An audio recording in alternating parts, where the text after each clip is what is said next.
నమస్కారం. ఈరోజు హరీష్ రావు గారు కాజీపేటకు వచ్చి ఏదో పెళ్ళో ఏదో కార్యక్రమం ఉంటుంది, ఆ కార్యక్రమానికి వచ్చి ఇక్కడ దానికి వచ్చినా కదా ఒక కార్యక్రమం అడ్జస్ట్ చేసి పోవాలనే ఆలోచనతోటి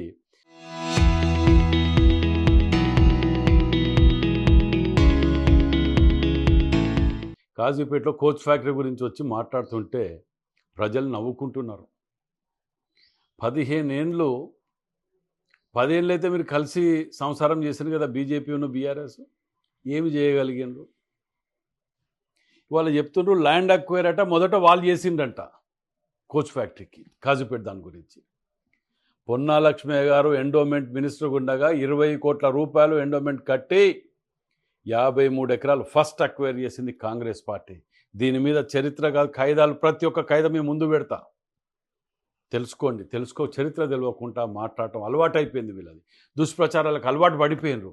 కానీ హరీష్ రావు గారు మీలాంటి వ్యక్తి 4 సార్లు గెలిచి ఇలా ఈ విధమైన మాటలు మాట్లాడటం, ఎవరిని మోసం చేద్దామని, కాజీపేట ఇంకెన్నిసార్లు మోసం చేద్దామని వస్తున్నారు? 15 ఏళ్ళకెళ్ళి ఎమ్మెల్యే ఉన్నాడు కదా అప్పుడు, మరి ఏం చేసిండ్రు? బస్టాండ్ గురించి గతంలో వినయ్ భాస్కర్ గారు, ప్రణయ్ భాస్కర్ గారు వీళ్ళందరూ ధర్నాలు ఇవి అవి కాజీపేట చేసిండు కదా. నేను సూటికి ఒక్క ప్రశ్న అడుగుతానా, 10 ఏళ్లలో కాజీపేటకు మీరు చేసింది ఏందో చెప్పండి. సెంట్రల్ గవర్నమెంట్ బీజేపీ బీఆర్ఎస్ కలిసే కదా మీరు ఉన్నది.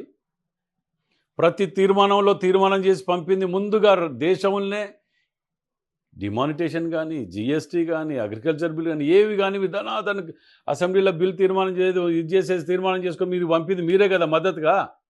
మరి ఇది ఎందుకు చేయలేకపోయినారు?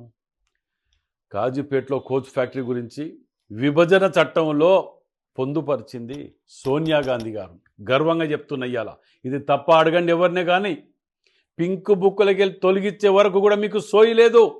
విభజన చట్టంలో పెట్టిన ఏంటి? 1 కోచ్ ఫ్యాక్టరీ, 2 బయ్యారబ్ గన్లు, 3 ట్రైబల్ యూనివర్సిటీ. మీకేమైనా సోయి ఉన్నదా? 10 ఏళ్ళలో ఊసెత్తినరా? కనీసం డివిజన్ గురించి మాట్లాడినరా?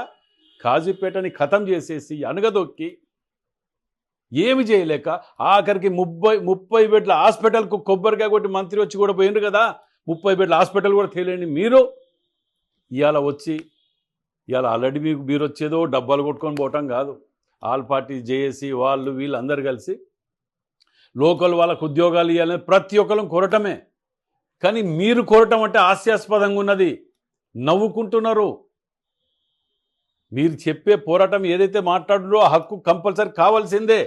కానీ మీరు అడగటమా ఈరోజు 10 ఏళ్ళల్లా తినుకుంటా కూర్చొని ఇవాళ హోస్ట్లోకి వచ్చి వచ్చి మాట్లాడుతున్నారా? సిగ్గనిపించట్లే? ఒక పెద్ద మనిషి అయి ఉండి మీరు 144 ఎకరాలు అక్వైర్ చేసి మొదట మేము చేసినామని చెప్తున్నారా? మేము 54 ఎకరాలు 20 కోట్ల రూపాయలు ఇవాళ మీ దాంట్లోనే ఉన్నారు పొన్నా లక్ష్మయ్య గారు. వారిని అడగండి పెద్దల్ని. ఫస్ట్ అక్వైర్ చేసింది కాంగ్రెస్ పార్టీ. విభజన చట్టంలో పెట్టింది కాంగ్రెస్ పార్టీ.